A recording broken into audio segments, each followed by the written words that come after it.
Hello and welcome back to Crossroads of Cognizance. I am one half of this whole piece, Dahlia Rose. I operate my healing center out in Woodbridge, Virginia on the East Coast. Oh, was it my turn? I'm sorry. I thought you were going. I'm Katrina Raspold. I'm the other half of Crossroads of Cognizance, and I am on the West Coast. I have a metaphysical store in it called Crossroads in Shingle Springs, California. And together we are bringing you the sauce, what the dish, what happened throughout the week, and how the energies of both sides converged in the middle, the synchronicities and all these things. So while you're watching us, be sure to like and subscribe to us on YouTube. Follow us on Facebook and be sure to add your comments in the comments section. We love hearing from you. We want to interact with you. This is a community-based effort. So as we dive into the conversation, if you feel inspired, go ahead and drop us a comment.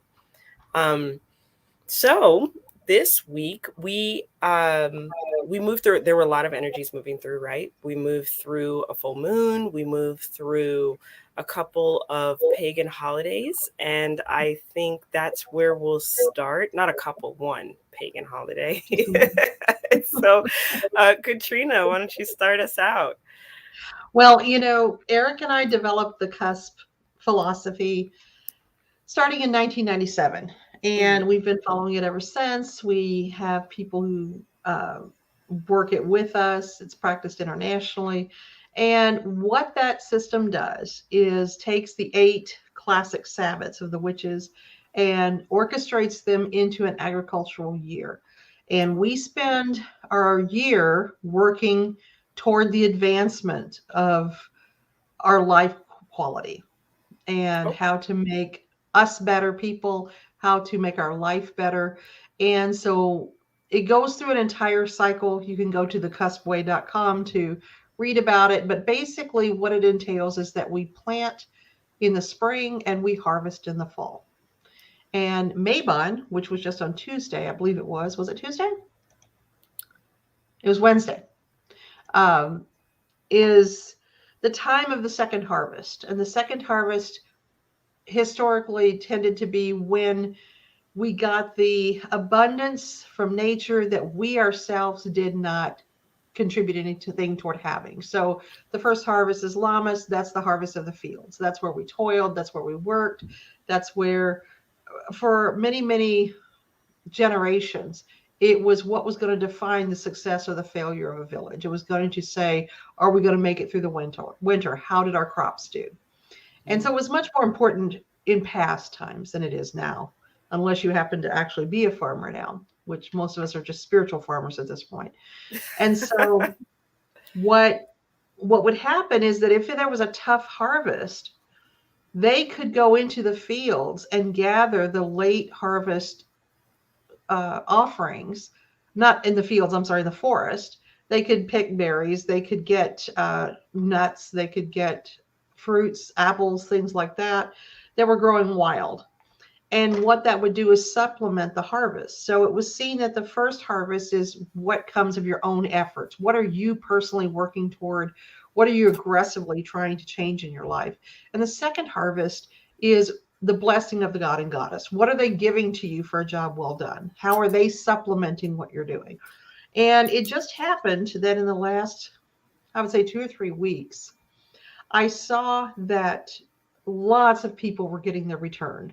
Lots of people were really being blessed, even more so than what they expected. The job came through that they really, really wanted. The relationship they'd waited years for suddenly manifested. The house that they wanted was suddenly right in front of them. And also, harvest is a time of instant gratification. So we have to be very careful about the magic that we work during harvest. At harvest, we can go out to the garden, pick a tomato, and bite into it. Why anybody would want to do such a thing, I can't imagine, but you could, in theory, do that because tomatoes are gross. But they do have vitamin C. You can go out into the trees and pick apples and eat them. So you don't have to plant a seed and wait for manifestation. Manifestation is already at fruition. It's already there. And because of that, when we're working magic in the fall, we tend to, how can I put it? Work magic with the blink of an eye is what one of my mentors described it as. And so we wish for something and it's there.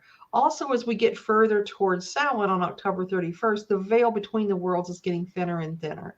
And so those on the other side who are attempting to help us are a little bit closer in range. And so we can tend to get blessings from our ancestors and from loved ones who have passed a little bit faster. And so that's what this means to me. And again, I kept hearing story after story. One person had their early retirement go through when that was not expected to happen. Another person had been in a long distance relationship and that their partner very soon, in fact, two that I know of this happened to, is moving to be with them faster than they expected. Just things like that, so that the manifestation of the harvest causes people to feel very, very blessed at this time. Absolutely. And, in our last broadcast, you pointed out that sometimes the harvest is about like harvesting your like feelings and things of Mm-hmm. that. So this is a time when those emotions run high, and we get an opportunity to heal and move through some of those circumstances. Um, Absolutely. I know I have definitely been grateful for the harvest this time of year. I mean, it just feels so supportive, like you were saying, what the energies around us are making available to us along with our efforts. Um, Absolutely. so plentiful time. I mean, to have it be a way of life is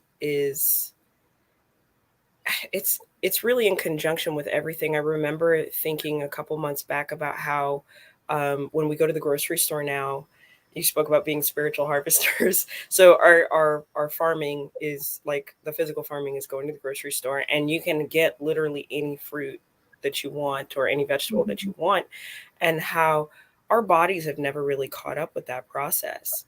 And Mm-hmm. so even if you are doing the spiritual harvesting, you have to, it would be beneficial to tap into what your body's needs are as well.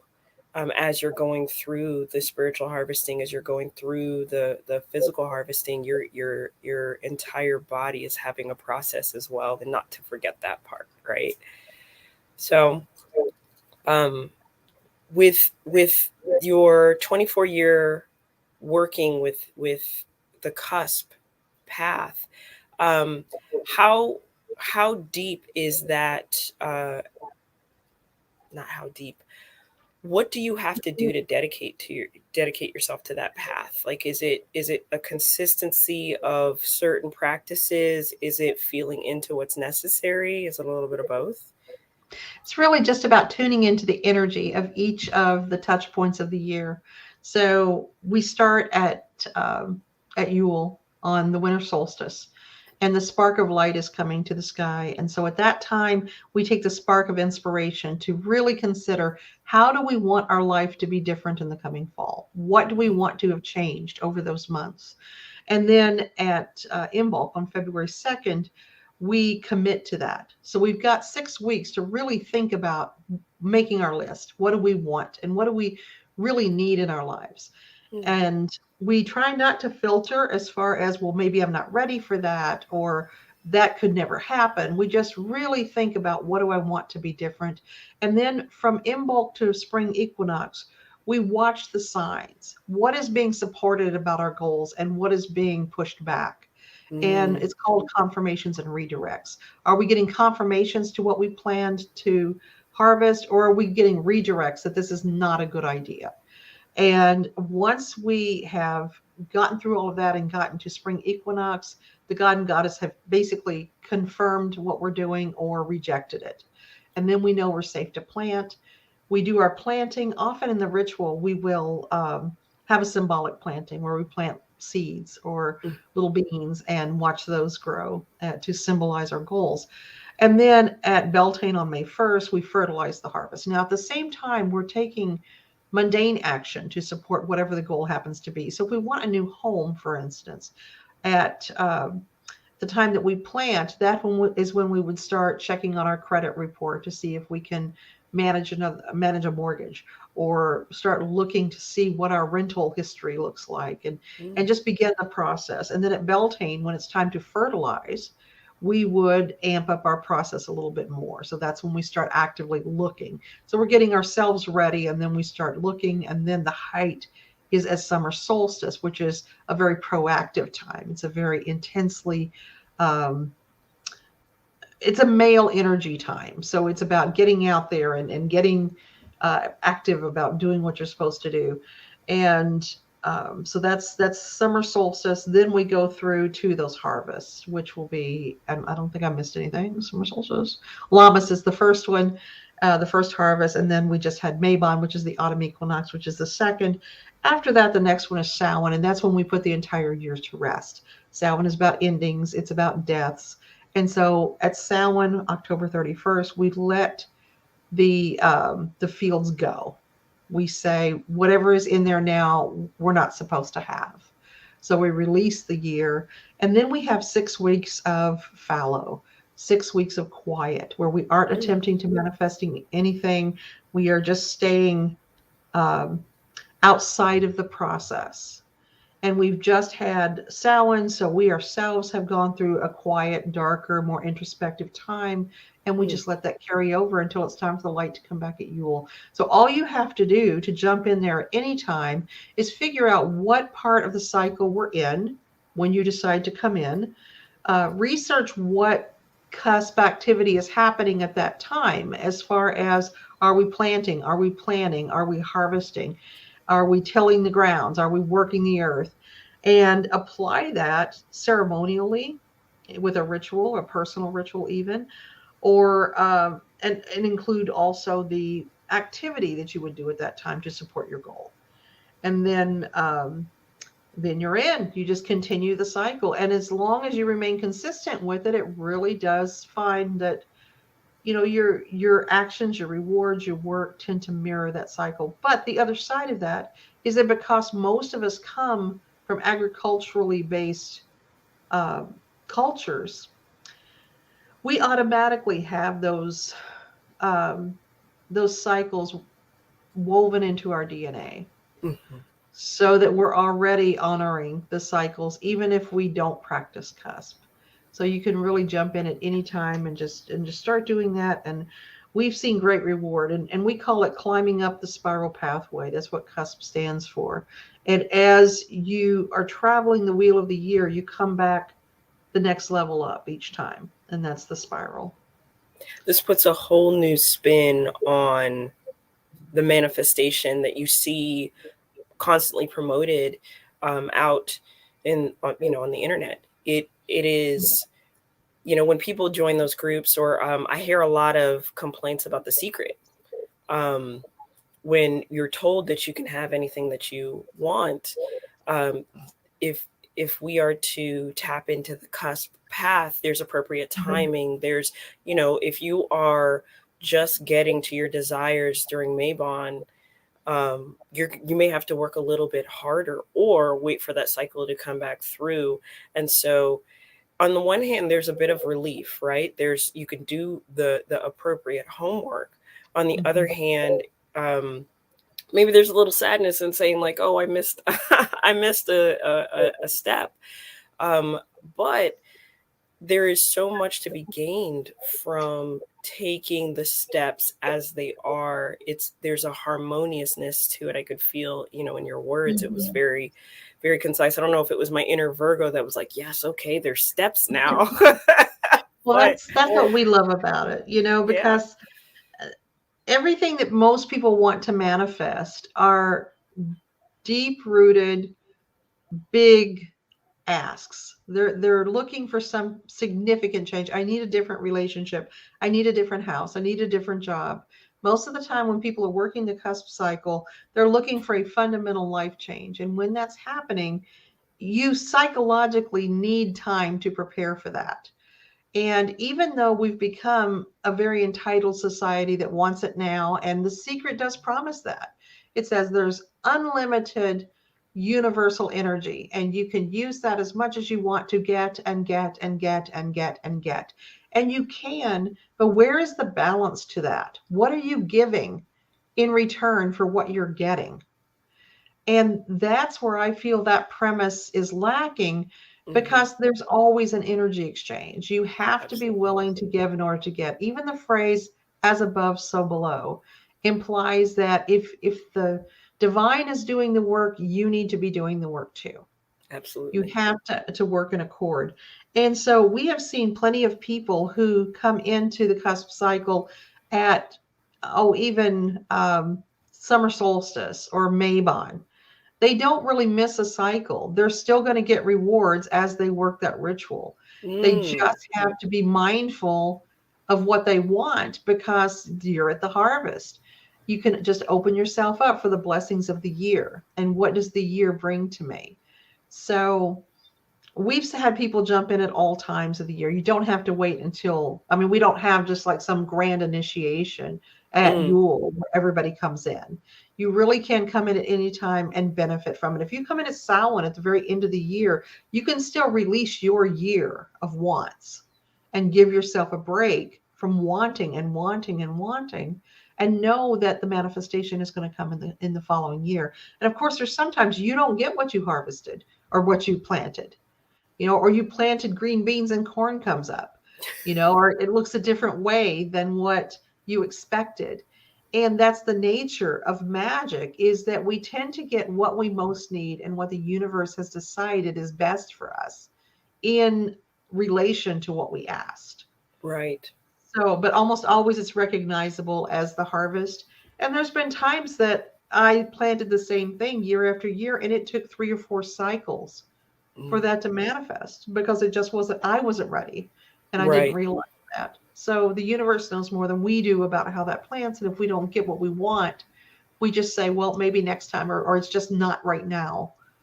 And plants are like that too. There are some plants that you put roots down, irises, daffodils, they're not going to bloom the first year. They may not bloom the second year. And so it's all got to do with what we're planting in our life and what our intention is behind that planting. So I'm a big fan of it. What you got? Sorry. My dog. I didn't realize she opened my door. This is Trixie. Oh, can you go lay down, please? I guess it's my turn for the animal interruptions. Um, Mine will be coming probably. so, sorry, she threw me off. I love the idea of, in the earlier parts of the year, you are um, getting signs and signals for what works. Oftentimes, like you said, being an entitled society, instant gratification, we often start feeling into, but this is what I want, and this is how I want it. And Mhm. we have such a limited scope. And so that grander wisdom of the journey to say, yes, you can have it, but you may have missed these things. Work on this within yourself so you can be a good steward of it. It really comes into play in those moments. One of the That was one of the themes for me this week with the people that I was working with. This idea that they have a desire and wanting it to fit within a person, within a certain framework. And I think this transcends just this week in saying, when people say, I want to manifest this, and then they try to bring it to old circumstances, and Mhm. things like that don't fit. And there were additional themes for me this week with my clients around path, and me getting questions around, you know, well, what do you do? Like, what does your path look like? And you spoke of the cusp being the pathway that you and Eric have taken, um, and it has me recall like looking at the yogic path where um, a lot of people think it is bending and stretching, but when I speak to like a Hindu individual about yoga, it is their lifestyle. There is yoga to eating, sleeping, Mhm. walking down the street, worshiping different instances, different energies, and then getting into the meditative side of things. When you ask a tarot reader what their path is, it's about diving into the cards, their meanings, tapping into their intuition and potential futures to support others.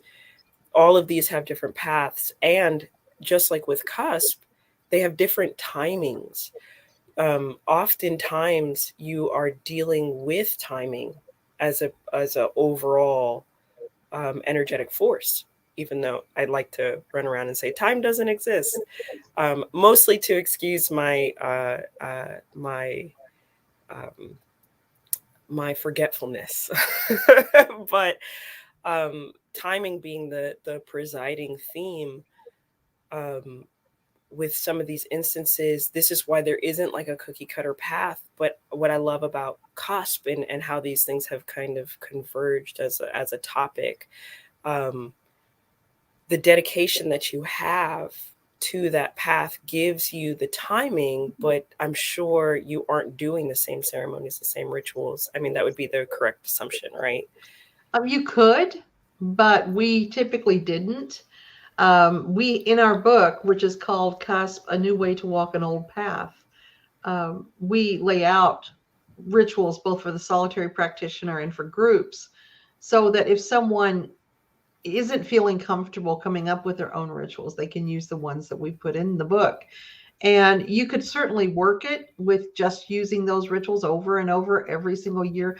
I've known Wiccan practitioners that have a book of shadows and they don't deviate year after year after year after year from those same rituals.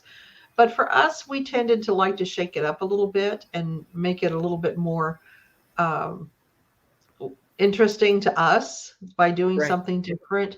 We would usually channel down whatever the ritual was supposed to be and go with what spirit led us to do. So we stopped doing group work on that. Oh, I want to say 4 years ago, maybe. And now we've got a gal from the shop who's doing our cusp circles for us. We retired out of public rituals.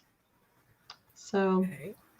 yeah, we enjoy it, and we practice it just on our own now. I think it's important to highlight just the personal ritual component of it. You know, a lot of folks, I'm sure they come into your shop and they're like, well, I don't know how to meditate, or I don't know how to do this, or I don't know how to do that. And they'll ask you, like, what do you do, and try to embody that, or Mhm. um, facilitate something similar. And even on all of that, when you dive into the personalness of it, it seems to me an opportunity to connect with what you were mentioning of, presenting it to the god or the goddess and saying, Mhm. hey, this is what we want. Is this in alignment? And getting a Mhm. response. You're going to get that quicker than if you start to echo what another person is doing. That's And very so, true. No. yeah, And you know what you're describing when you're talking about the way that the yogi has a lifestyle and the way that the card reader has a lifestyle, and different magical traditions have their own lifestyles. The healer has their own lifestyle. And all of those are going to be a discipline. And when people just sort of cherry pick, I'm going to do this and I'm going to do this and I'm going to do this and this looks interesting and that looks interesting, and they're just plowing through life like spirituality is a buffet that they can just grab the dessert now, and I'm going to grab this now, and I'm going to do this now. They're really missing the experience of diving into a path right. and really experiencing it to the fullest. And um, I see that a lot. I imagine you do too. And where people just, they're new to anything magical and they just want it all right now. They want to oh look, this looks like an interesting path, oh look, this looks interesting, and they're just all over the place.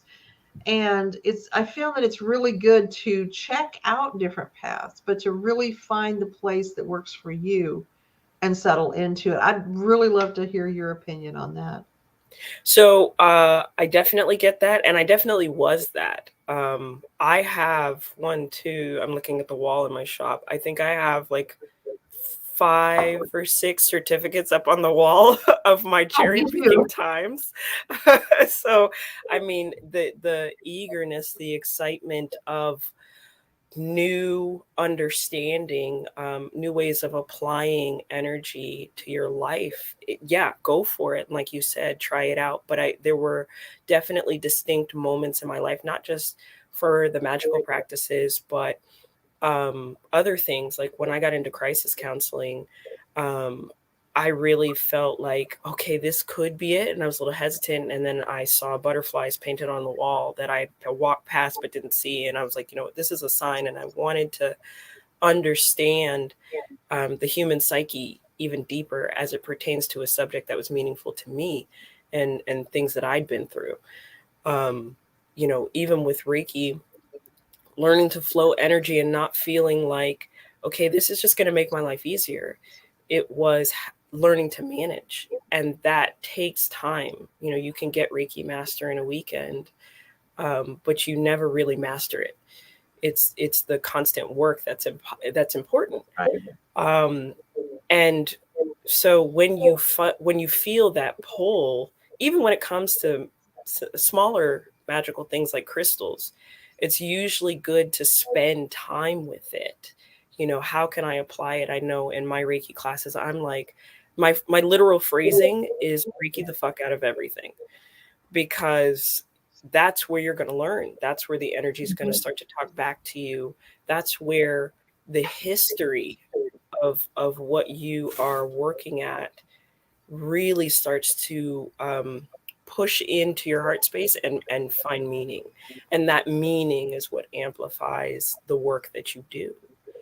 And then, you know, I don't know if you've come across this, there are some things about practices that fall off, right? Like, um, I can tell you right now, I rarely use the Reiki symbols in my energetic practice because it's so much bigger than that.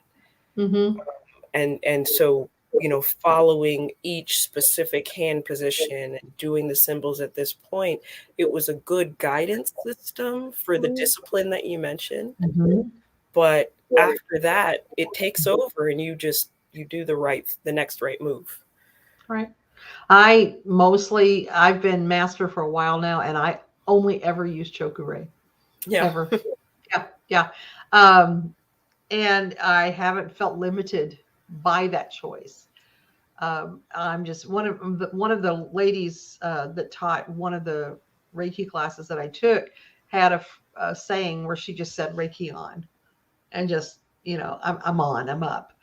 And that's kind of how I work as well. I do want to be clear to say that I definitely think we should check out different paths, and I'm not saying we should settle into one for life. Right. I'm saying that we should settle into one long enough to get to the place where you got and where I got, where we understand Reiki isn't just about the symbols. And a lot of people would go through all of that and learn all of those symbols and say, oh man, I've got it down, without getting their hands warm for any length of time. And you have to be able to have that human interaction or that pet interaction, or even Reiki your car, Reiki your computer, whatever Yeah. isn't working at the time, and feel that energy exchange and feel the energy move through you in order to really ace it. Just knowing the symbols isn't enough. And that's the best identifier I can think of for what I was trying to express, which is, if you're going to be druid, don't just learn what the druids were and what a druid ritual looks like. Really get in there and find out what being a druid is like and what it's about. If you're going to explore witchcraft, figure out what type of witch you want to be and learn everything you can about that and really fully immerse. And as you're going into it, it's really possible you're going to get a redirect that says, this doesn't resonate with me like I thought it did. Mm-hmm. And that's okay. And sometimes it's a cultural thing where you're not identifying at a soul level with what you're learning because you're European and or you're from England and this is from Spain and it's not exactly calling you. So even just because something is interesting to you doesn't mean it's your calling. And I think that's the mistake some people make, is that they Right. think, oh, it's a really, you know Haitian voodoo is a fascinating path. Is it fascinating to me because intellectually I'm stimulated by it and it's visually interesting? Or is it because on a soul level I'm being drawn to it? Yes. And another mistake to add into yours, um, seeing that not many people are doing it. And so now, oh wait, I'm gonna Uh-huh. stand out by Right. studying this path. I think it does you and the practice a disservice Mhm. to pursue something for that reason.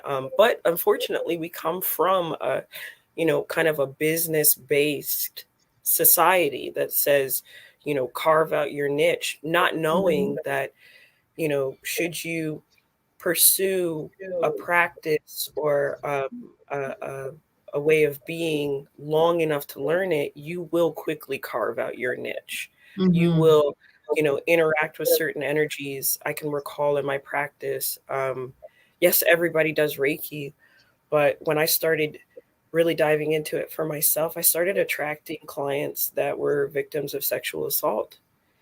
And I was like, oh my God, that's really close to territory for me.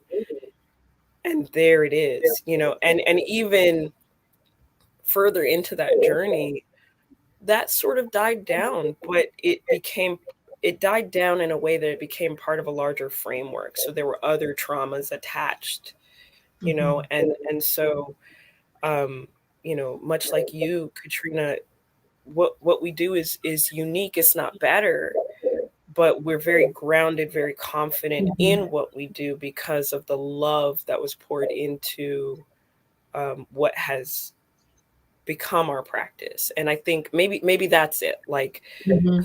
getting into the place where you truly love your practice in the way that you would love someone else unconditionally. Um, Finding that anchor and knowing where things may diverge. It doesn't have to be, it's not like a lover leaves you when when you feel not as called to a certain aspect of your practice. It is simply, oh, it's time to change. I run into a lot of spiritual boredom with my clients where they're like, nothing's happened for a while. Let me let me check in. And it's like, well, did you integrate everything we talked about? No, no, no, but tell me something new. And it's like, okay, well, it's only so much. I had a similar thing happen after Eric and I had actually run a coven for just over 20 years. That we really loved doing this. And it was part of our life. It was part of our lifestyle. It was what we did was run this long existing coven of cusp people.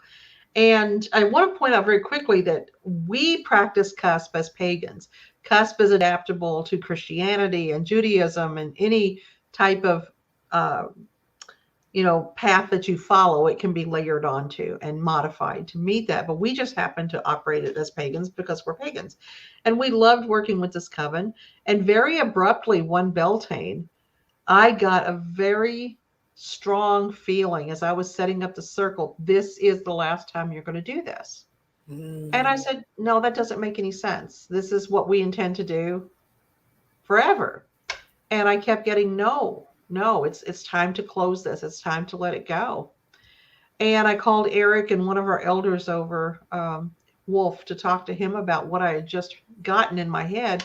And they both said, oh, we can feel this. I yeah. really think it's time to let that go and to focus on private practice or to let someone else step in. And what was interesting about that is the process of releasing the group showed me that there were people within the group who did not have our best interest at heart at all and did not have the best interest of the group at all. And I would not have allowed myself to see that or would Mm, not have taken it seriously had I not released the group. And eventually the group went into fantastic hands. And I'm very happy with the gal who's doing our work right now. And we don't even step into the circle when she's working right now because it is a legacy circle and people know that we're the ones that originated it. So they tend to look at us when she's the one doing the ritual. And we wanted to make sure she got, her focus that she needs for doing the ceremony. But again, we go where we're led. And sometimes spirit tells us this is not what you need to be doing right now, even if it's something we do want to do. And almost invariably, when that happens, we're able to later or quickly see what the reason was that we needed to be diverted from that. And it's important to highlight, you still got the answer. You did what you were working towards, and I think that this is another pitfall for following a path, is the expectation to have the answers beforehand, Mhm. not knowing that if you just continue to move forward, it doesn't mean you're going to step in the pothole. Mhm. Just because you didn't see it from a mile back doesn't mean you're going to trip and fall. But if you are present and aware and still in the process of allowing things to unfold gently without running too far ahead, that's where you would trip. If you're present for it, you'll get the sign, and then it will just be that. I had a very similar circumstance as our. I always use we and our because me and the shop are dating. If you didn't know, it's a very toxic relationship. I saw it on Facebook, in a relationship.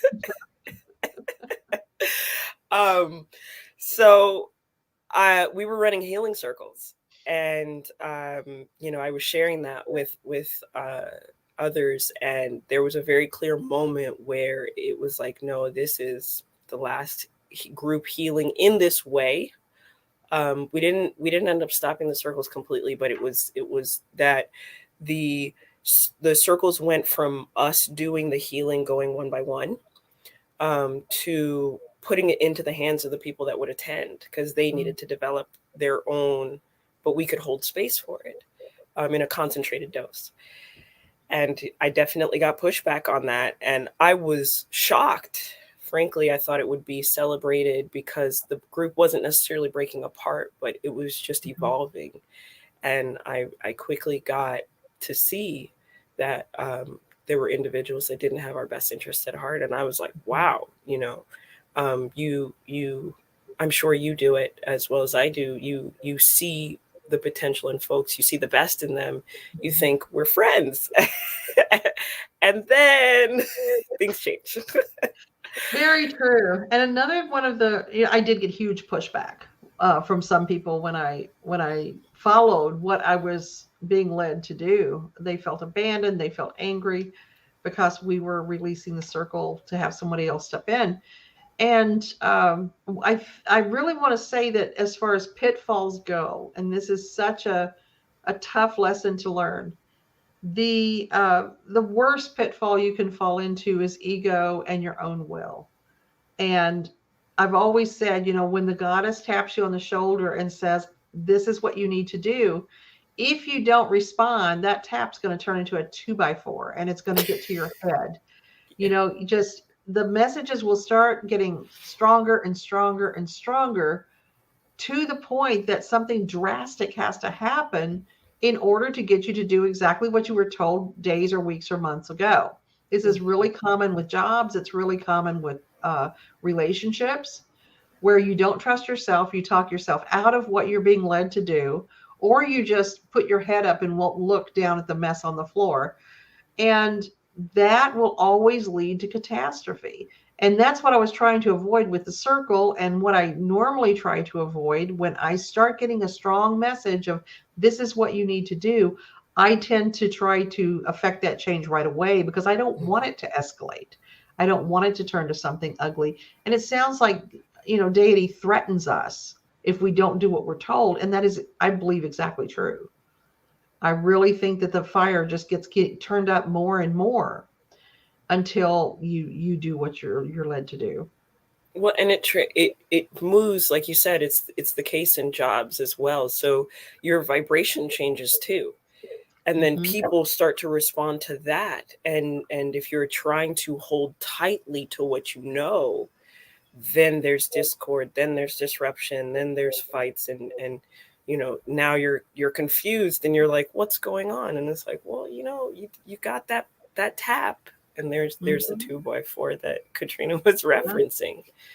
So Well, and I hate to bring everything back to this, and for some reason it always seems to work into conversation, and I don't mean it to. I got the message probably 3 or 4 years ago. You need to move off this mountain. mm, You're done here. Your work is off the mountain. Your kids are older. They're not in school anymore. Probably from the time that Nathan got out of high school, which was several years ago. I was getting that idea of get off the mountain, get off the mountain. You need to get off the mountain now. And all I could do was look around and say, I don't want to move all this stuff. Mm. I have so many possessions. I don't want the back break of going through them all and paring down and getting rid of. And it wasn't the release of the items I was moaning about, it was the work of releasing the items and going through all the bins and figuring out where everything went. And I was too focused on the fact that this is going to be too much work. I need to wait until I'm in a different place to do this, that I didn't do it. And it kept getting worse. And I didn't do it. And then my house burned down. So I lost everything that was holding me back and had to move. Yeah. And I really believe that was my lesson is we tried to tell you, you would not listen. And so we had to make that happen for you. Yeah. And Eric and I have talked about that extensively. And it really is important when that knock comes, when that knowing comes, literally move heaven and earth to figure out how you're going to affect that change. You don't have to understand it. You just have to move. When you have your hand on a stove and it's burning, you don't need to understand thermodynamics. You need to get your hand. Wow, that was nuts. You need to get your hand off the stove. That was a confirmation. Your phone was like, yes. Yeah. back at the shop, we used to have a ADT system that was not hooked up to anything, and we've since upgraded for security reasons. But this thing wasn't hooked up to anything, and we'd be having conversations just like this, and it would beep beep beep beep every time somebody said something. So we knew, the energies were like, "Yep, that thing you just said." Now, aside from the security system, the door shuts, so it actually stays open slightly, and we'll be talking, and all of a sudden, the door will suck shut, and so wow. got confirmation from you and your phone. It's interesting. We're talking about listening to the message. So obviously, Mercury retrograde started today. It sure did. The shadow of this one was nuts. It was crazy. This one was catching me probably starting about a week and a half ago. 2 weeks for me. Absolute nonsense. And the things that were happening, my mom's phone her iPhone got wiped this morning. Wow. Yeah. Yeah, from years of stuff.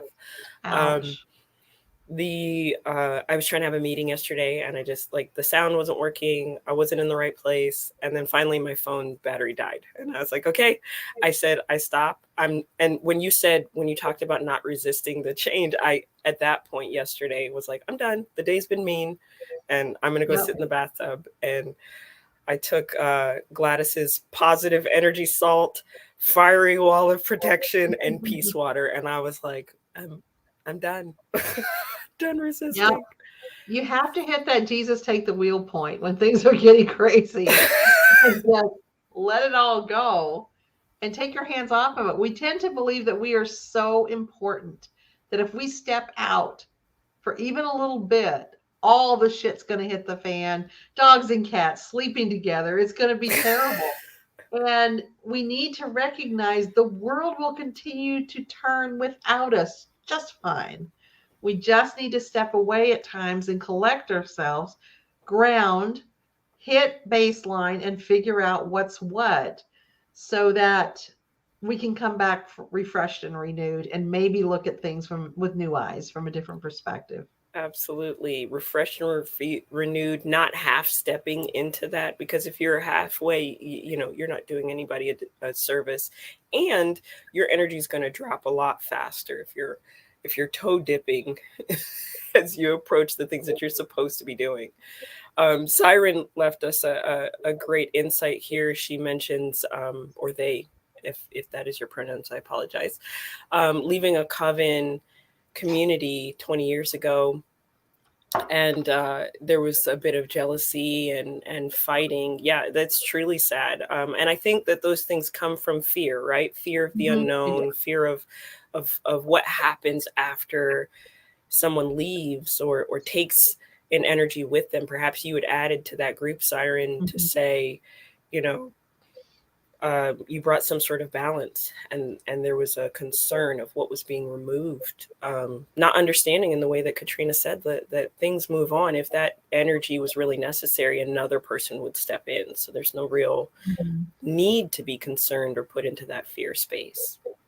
What they're describing is very frequently seen in covens and circles. And it's because spirituality is so precious and so personal to everybody that people tend to get weird if others are around who have a slightly different belief or a slightly different focus. And then covens and circles tend to get super political, and there's no way for that not to happen. Anytime you gather a group of people together, unless everyone is really dialed in and enormously evolved and very um, open minded, you will always have a hierarchy of sorts that develops. You'll Hmm. always have people challenging whoever is set up as the leaders. And it's just a difficult situation. We managed to avoid that for a very long time and didn't see, therefore, because we had been blessed with all of these really amazing people who weren't behaving in that way, we weren't looking for those who were. And so having that revealed was really stunning and heartbreaking to us that was going on. But I've been in several different covens and circles, and I can just say that that's so typical. And everybody out here in Sacramento will say things like, oh, the Sacramento pagan community is so fractured, it's so broken, people are so mean. And it's not Sacramento, it's that people are mean. It's that people are broken, people are competitive. And because I've often said that the pagan community's greatest strength is that they accept anybody and that they're universally accepting. And the pagans community's greatest weakness is that they're so accepting and they accept anybody, you know. So you get a lot of people who are just in there to advance themselves very quickly before they've done their time. They're looking to cause disruption. They're looking to be, you know, king vampire of Witch Hill or whatever they're doing, you know. And really your spirituality shouldn't be about that. It should be about experiencing the energy with the people around you Absolutely. and raising that energy. And for us, it was always that the energy comes first. The sanctity of the energy in the circle is what makes any choice as a leader possible. And if there's someone who is an ongoing disruption to the energy, you need to find out why that is, if that can be mitigated, and if not, they got to go. Right. And that causes a lot of butthurtedness, a lot of, oh my God, what if I'm next? So it gets really weird when you're working spiritually with a group of people. And I can tell you, having done so, that there is not a Protestant church anywhere that does not have the same experience. So it's not witches and pagans, it's gatherings of people that are problematic around spirituality. Absolutely. And again, we can point to the internet. Anybody that is out there telling you that this is the way that it is and this is what you must do, or else you are not here. If there are Mhm. comparisons happening to say, well, they attained certain level in their journey, and so you should too, be leery of that, because one, it's not possible because you're not them. And second, again, the politics come into play. You should be asking yourself, is it even possible to attain their level? Or what does this mean for me? And walk that path. At the end of the day, that path is personal, just in the way that Katrina was saying. Any groups gathered should be embracing that. I know I have dreams and aspirations of having a group where we all share, and nobody needs to feel this way or that way, and it's those have their lifespan. And I think, again, to dial back to the cusp way, or any way, timing is involved. Everything has an ending and a cycle, and the Mhm. longer you hold on to something that has worn itself out or has been spent, you run the risk of toxifying, poisoning the energy of what started out so beautiful. That's absolutely true. And so I'm not trying to downplay the idea of group work. I love group work. Yeah, as But do we I. do have to I totally have to be mindful of how that energy is flowing and when it's time to shift or move or change something. And that's tough because if we like what's happening, we don't want to rock the boat. We aren't always looking at, is this good for everyone here? Are we all benefiting from what's happening? So yeah, I haven't felt called to group work in a while, but that's just where I am in my life. Hmm. But I can tell you that running a group is exhausting Oh and yeah. thankless a lot of the time, Yep. and not anything I've got bandwidth for right now. So Uh, even right now, I had some of the kids, I say kids, they're in their 20s, had asked for a Wicca 101 class. I love Wicca. I'm all about Wicca. I am not Wiccan, but I love Wicca and was for many, many years. And so I told them, hey, I'll teach a class, but I'm handing you directly to Figui afterwards. Do not imagine we're starting a coven here. We are in a class that is more of an academic experience about mm. Wicca and learning about Wicca from an anthropological position than, oh no, we're not going to be meeting on the moons or anything like that. That's Figui. Figui does that. Yeah, we definitely had group work at my shop as well. I think at the height of it all, we were doing like, we had other peppered in classes, but we had like 16 groups a month. Wow. Yeah, it was insane. So And were you leading all those? some, not all, thank God, but most, Mhm.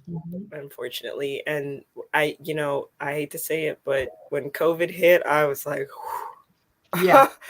that was when I had the space around me. It was like, oh my God, what was I doing to myself? It was a quick death. I was like, I was pursuing death. Like, yeah, I'm gonna die doing this, and I was. It was that stressful. Yeah. It's not the way you thought. No. And I think that one thing, I know that our time is almost up here, but something that we should really look at is, what did COVID do in terms of giving us time and opportunity to reevaluate what's working and what's not working? During those months, and in California, it was primarily from March through June of last year, we could not have the store open, Yeah. and it was emergency retail only and emergency services. And we could possibly justify that spiritual services are emergency, but it would have been a long fight, and we instead decided to just close the shop. And that really gave us the opportunity to look at how we're investing our energy. What are we doing? What do I miss doing, and what am I glad to have gone right now? Right. And to make those awarenesses something that becomes proactive when we come back, so that we're listening to our inner voice and the guidance we're getting, and don't have to get to 2x4 level of instruction. Because Yeah. especially with a shop, you get so busy working and in that motion that it's even harder to hear what you need to do. Absolutely. And what is COVID still doing to bring you that awareness? I talk about being exhausted from the groups, and it was something that I definitely miss now. I still get reached out to, and I still miss it. But to your point, refining, there is definitely a refining process to starting groups back up. It isn't just, what people need us, we need to be available as often as possible. It is the appreciation of cycles. It is appreciation Mm-hmm. of coming together for special occasions. And if you can't make it, it's okay. There'll be another. So Yeah. absolutely refining process. Um, Real quick, with everything that we've talked about cycles, we've talked about timing, we've talked about discipline and dedication to our paths. I think that there is a application to this if you are pursuing groups, if you are pursuing supporting others, healing work, readings, yogis, all of that, yoga, all of that. Um, but there's an application of this on a mundane level.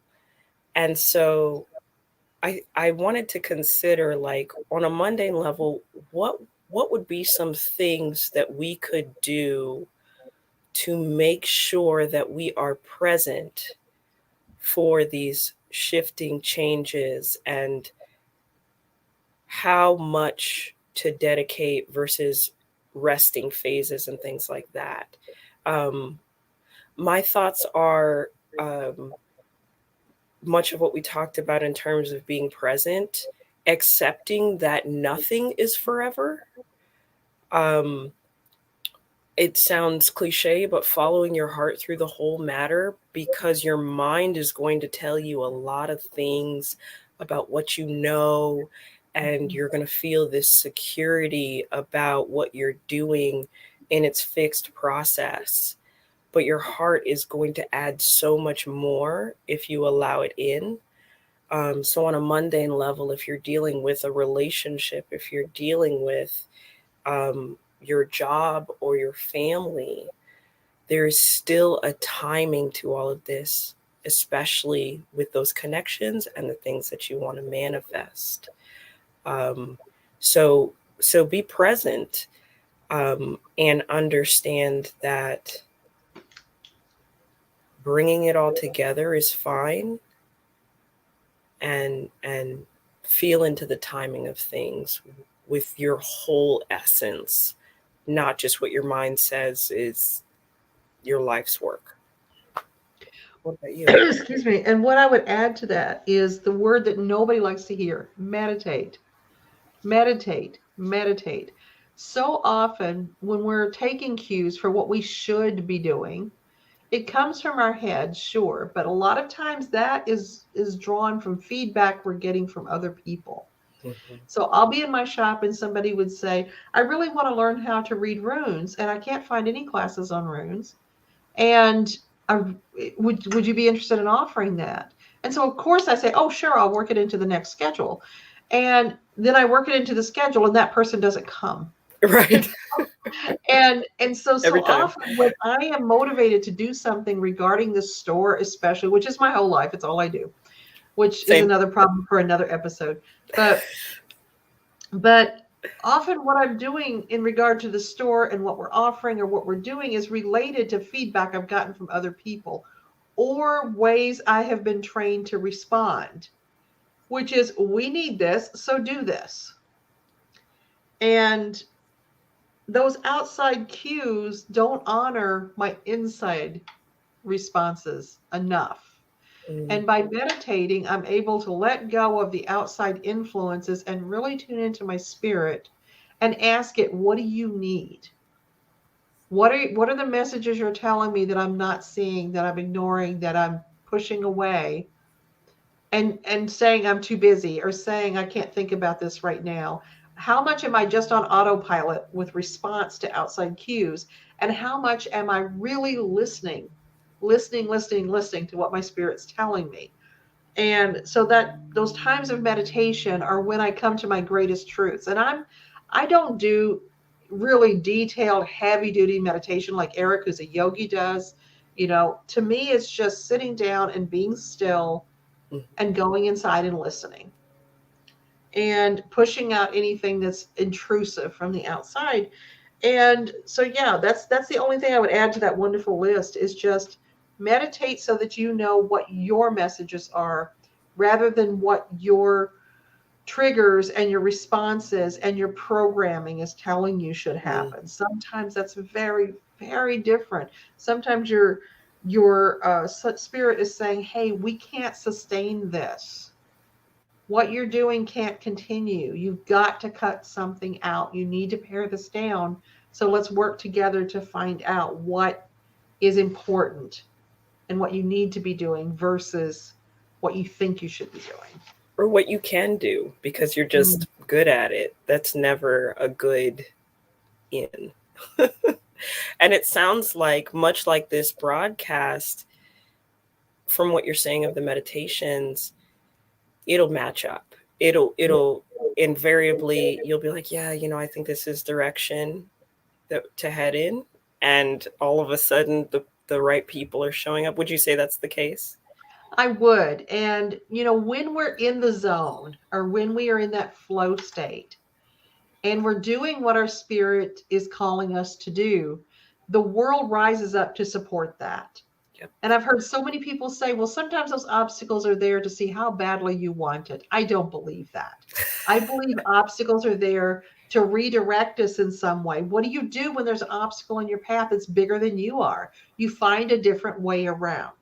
Right. And so I believe that what we have to do when we're encountering obstacle after obstacle is to stop and regroup and figure out what is the path I need to take because the one in front of me is blocked. And I like that you mentioned multiples, right? Like for some, with the instant gratification, they may say, "Oh, first time didn't work," but after you get into that multiple space of, okay, roadblock after roadblock, I like that you highlighted that. So we have covered a lot, folks. If you are catching this on the replay again, you can feel free to add to our commentary in the comments section. And as always, we hope that this has been supportive of your path, your journey. We're here to make it real, guys. There is no cookie cutter. There is no secret recipe. And if you're looking to fast track things, maybe question that. Slow down. Get into the cycles of your personal journey. I love everything that Katrina writes. You could do a macaroni card, and I'd be like, oh my God. But if you guys are interested, you'll find her link to her book in the comments, so you can check out The Cusp Path. And as always, you're welcome to reach out to us via YouTube, via Facebook, or even our website, crossroadsofcognizance.com.